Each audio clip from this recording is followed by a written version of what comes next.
Really quick, everybody, this entire video will be timestamped, so if you don't want to watch all and just get straight into a different topic, please check the pinned comment or the little red bar right down below you. Again, this entire video will be timestamped, and I'd appreciate you guys watching whatever part that you'd like to. If you're sticking around, guys, hello, everybody, and welcome back to another video. If you are new here, my name is Kyle. I'm your guy with too many YouTube channels, and welcome back to everything that you missed in MMA this week. This is where we talk about all the MMA news that came out, and actually, it's been a slow week for MMA news, but we still have quite a bit to talk about. So we talk about stuff that's really big. For example, something can happen with Conor McGregor or fights that you never even heard about before. And we're at the end of the video, we're going to go to all of the fight announcements. So we're just going to get into the first topic for today. Timestamps are there if you would like to use them, guys. First piece of news that's been going around is Themba Gorimbo. After his fight, he started talking about Colby Covington, and this has led the whole MMA community to start talking about Colby Covington and putting on a persona because Themba had absolutely nothing, and he had, I think he said it was like $7 or something in his bank account, and he said Colby Covington was feeding him, offering him training, he got to live with him for a little bit or something along the lines of that. The point is,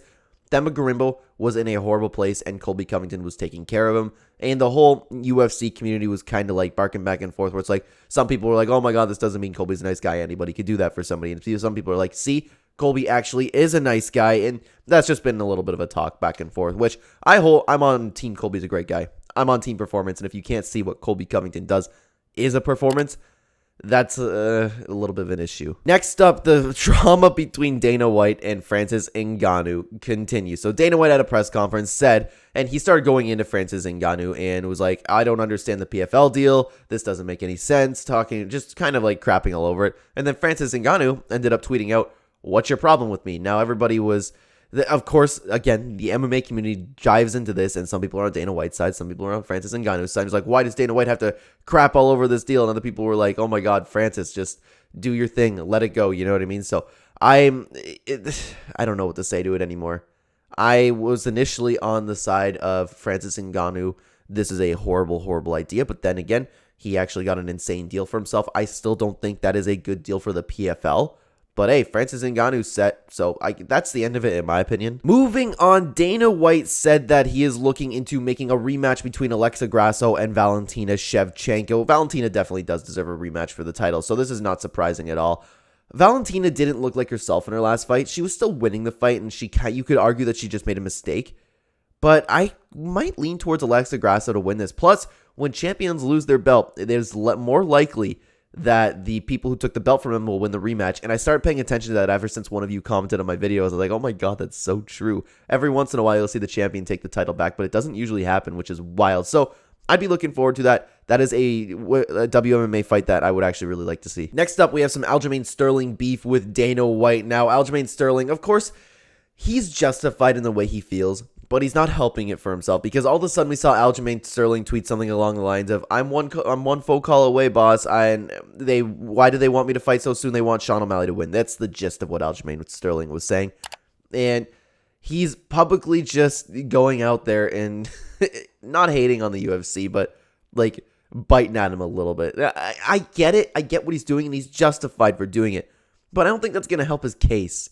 They're just going to want Sean O'Malley to win more. You know what I mean? So Dana White and Aljamain Sterling, man, Dana White's been getting a lot of flack lately. I think it's been a little bit more than usual. So Aljamain Sterling did end up saying, F it, I'm going to fight Sean O'Malley in August, period. So Aljamain Sterling's good to go. He's going to silence everybody again. That's his goal. All right, guys, get this. I don't know where this stat was pulled from, but this has been making the rounds. So I would imagine it's true. Just keep that in mind, okay? I don't know where this came from. People were just talking about it.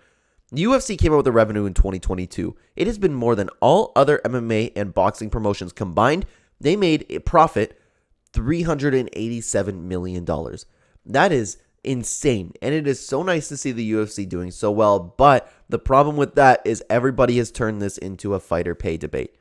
While it's true they can certainly afford to pay more fighters, I made a whole video talking about that, and I'm going to self-promo it right now. Go check it out, my brutally honest take on fighter pay. It'd be nice if they made more, but at the end of the day, my take is they can do what they want with their money. You don't have to fight for the UFC. I'm not here to lecture you on fighter pay. That's just what I believe. Next up, apparently the UFC is looking into, and this is according to Khamzat Chimaev, they're looking Khamzat Chimaev versus Kamrau Usman. Now, we know that Kamrau Usman wanted this at a catch weight or 185 pounds, but Dana White said no, it has to be in a weight division. Khamzat wants 170. It seems like Usman wants 185, so that's going to be interesting. I have a feeling Khamzat will steamroll him. but it's a very, very interesting fight. You gotta love Kamrau Usman for taking these kind of fights, man. Another fight that is apparently being looked into, but not official at all, is Shavkat Rakhmonov versus Kelvin Gastelum. I hate this fight. I don't want to see it. While I am excited for Kelvin Gastelum to go down to 170, I am on the Shavkat hype train, and I don't want to see these two clash because I want to see them both win. If they did end up fighting each other, I'd have to cheer for Kelvin Gastelum. He's one of my favorite fighters of all time. But I don't want to be put in a place where I'm cheering against Shavkat Rakhmonov. But it is a fantastic fight. It's a fantastic fight, and it makes sense for the division to welcome Kelvin Gastelum back to 170 pounds. I'd pick Kelvin to win that fight. I really, really would. So I kind of hope they get it done, but I really don't hope they get it done. Next up, we have Tyson Fury versus Jon Jones. Now, Tyson Fury and Jon Jones have been going back and forth saying they would beat each other in a fight, and Dana White came out and said if Tyson Fury ever wanted to come to the UFC, he would make that fight with Jon Jones happen. Then we haven't heard much. Tyson Fury obviously wants to fight Jon Jones in boxing. He'd probably beat Jon Jones in boxing, but in a street fight, anything along those lines, Jon Jones would do anything that he wants to Tyson Fury unless he gets a lucky punch in at the beginning. So they've just been talking back and forth, and it's been a little bit of a topic of discussion on Twitter lately. Now, news for next week's card. Mendoza pulled out, and we now have John Castaneda versus Muin Gafurov. So I was looking forward to that fight, but this is actually an okay fight. I don't mind seeing it, but there's a little bit of an update. I'm glad a fight didn't just straight up get canceled. They found a replacement for it, so that's a little bit of an update for you. Now, guys, have you heard about the Man Dance? It is a podcast that Sean Strickland and Chris Curtis are doing. That is an amazing idea for those two. I'd be interested in watching that podcast. However, I have a hard time seeing them not getting striked 3 times very, very quickly, especially with the status that Sean Strickland's at. I'm interested. I'm going to be checking it out for sure. But Sean Strickland and Chris Curtis, as far as I know, they recorded their first episode. If not, they have a whole studio set up.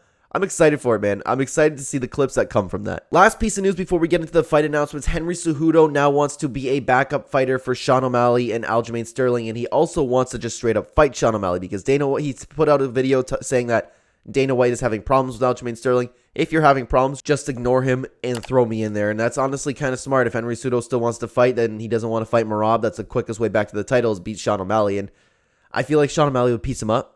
But hey, you gotta love Henry Cejudo for the work that he's putting in. He still wants to get that gold. He still wants to get to the top. He can still compete. The UFC is probably going to go with Sterling, but still, he's really trying to get that fight. Now, guys, let's get into all of the fight announcements this week. And usually there's a lot of fight announcements, but we only have 4 right now. We have Said Nurmagomedov versus Kyler Phillips on August 5th. Terrence McKinney's back versus Nazim Sadikov on July 15th. Casey O'Neill says she has a fight booked and signed, but without an opponent yet. Well, she has an opponent. I mean, without an opponent announced. And the last fight, which is brand new, Gabriel Bonfim versus Trevin Giles on July 29th. All 3 of those fights are fantastic. I'd be looking forward to every single one of them.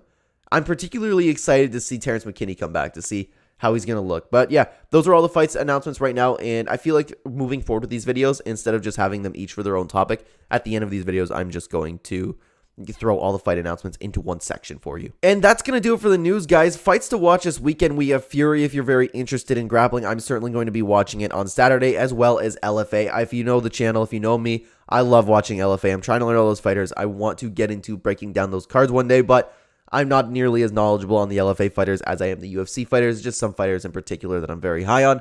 I'm very excited for LFA. I'm very excited for Fury. It's a good weekend of fights without UFC. So next week, back to normal, but man, it's still a good weekend. Thank you so much for watching, everybody. If you want to continue watching the Clenbat channel, there'll be 2 videos on the screen for you to check out right here. Check them out because they're pretty great. If you want to see one of them, I will see you there, guys. Take care.